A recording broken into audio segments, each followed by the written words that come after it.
I've had people ask me, was Jesus black or was Jesus white? The only person on earth with hair like this is Christ. Christ was an African. Jesus is black. Yeah, I know what you're saying. It doesn't matter.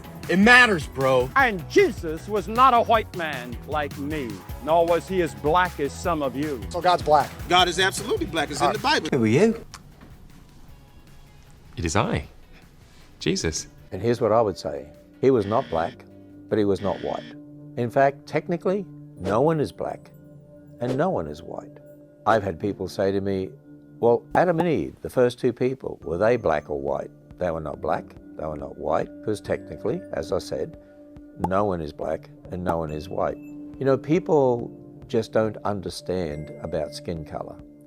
You see, did you know humans have one basic skin color, and it's because of a pigment called melanin. Now, there's a number of pigments in your skin, but the main pigment for your color is a pigment called melanin, and it's a brown pigment. Now, you can also be affected in your skin by the amount of fat in your skin, can even give you a yellowish tinge, or how close your blood vessels are to the surface, give you a bit of a reddish look, and so on. But everyone has the same basic skin color. And so it's not what color you are, it's what shade you are. Lots of different shades, from really dark, which they call black, but it's not, you're dark brown, to really light, which they call white, which is not, because then you are light brown. And in fact, if you look at this sheet of paper here, that is white. Do I look like that? Of course I don't look like that. I am not white. If you had someone here that you call black and you put true black beside them, you would see, oh, they're not true black. No, they're brown. They can be very, very dark brown, extremely dark brown, but that's not black. When God made Adam and Eve, he gave them genetic diversity to allow lots of variation, and that's true in skin shade as well. Now, from research I've done involved in regard to your skin shade, it's very complex. Actually, your skin, there's two main layers. You have the epidermis, the outer layer, and then you have the dermis, the inner layer. At the bottom of the epidermis, there are these cells called melanocytes, and they have these little tentacles that sort of go up through the epidermis. But melanocytes are the cells that make the pigment melanin. Now, if you have genes that say make a lot of melanin and that migrates to the surface, you look very dark. If you have the genes that say don't make that much melanin, then they migrate to the surface, but you don't look that dark. Like, I'm not that dark, so I'm fairly light brown. Now, if people have mutations and have a problem and they don't have much of that melanin, they can be called albinos. That's a problem. And you have to do something about that medically, because you need that melanin to protect you from ultraviolet radiation and so on. And so Adam and Eve were probably middle brown. God gave them maximum genetic diversity so that in one generation, you could get all the different shades from really dark to really light. Now, people say, well, that's impossible. Well, no, it's not.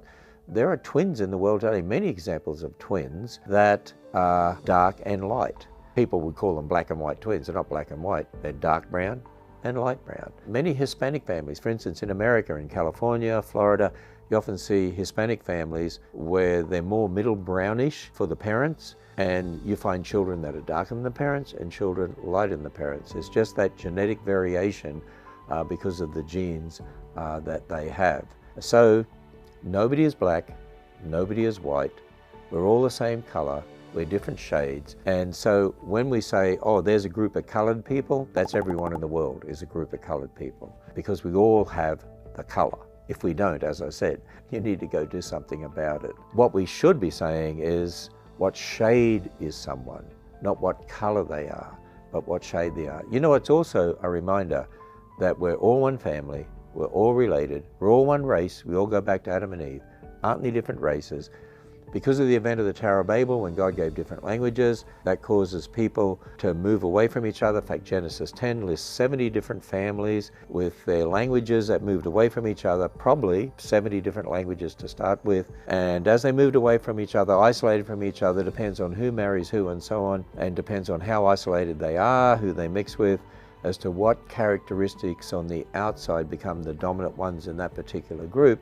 And sometimes you end up with groups that only have genes for dark skin, those that only have genes for light skin, and so on. But it's all to do with that genetic diversity that God put into our DNA in the first place. And so we see different people groups around the world that have different shades of skin, different eye shapes, and so it goes on. It's all to do with the created diversity that God put there in the first place. So was Jesus black or white? Jesus was not black. Jesus was not white. Actually, being over there in that particular area of Israel and so on, he was probably more of a middle brown from a perspective of a human being, because he was 100% human, 100% God. He was the God-man, probably middle brownish, I would say. Hey, from a biblical worldview and scientific perspective, all humans are related. But what does that mean for issues like racism? Well, watch this video to find out.